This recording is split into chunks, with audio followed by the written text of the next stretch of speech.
Mais uma dose desce, queimando, rasgando meu peito, pra celebrar e espantar o que carrego aqui dentro. Pra espantar coisas ruins, um pouco vai para o santo. A vida a meu favor, bem, por enquanto torcendo contra o vento, correndo contra o tempo, procurando sempre algo pra estar fazendo. O presente é um terreno, veja bem o que plantar. Do passado ao futuro, uma ponte a atravessar. Ei, é um processo, não importa a velocidade. Progresso é progresso, ei. Não me deseje dinheiro, sucesso ou qualquer trabalho. Eu quero um pouco disso, mas do jeitinho que eu faço, sem deixar a responsa de lado. A gente também zoa de verdade. Alma jovem não tem essa de idade. Juventude a seu favor, mano. Atividade para o sonho, não tem física, lei da gravidade. Despertador sempre me acorda na melhor parte, na ilusão de que as coisas estão sempre bem. Despertador sempre me acorda na melhor parte, uma saída pra aquele pesadelo também. Despertador sempre me acorda na melhor parte, na ilusão de que as coisas estão sempre bem.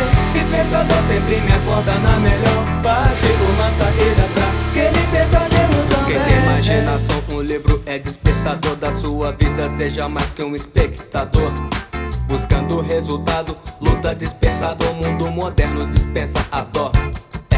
Eu e você dando risada e uma praia era o que eu queria. Depois com grana só fumar especiarias, cortar minha grama cedo, acenando pra vizinha, tentando agora melhorar as companhias.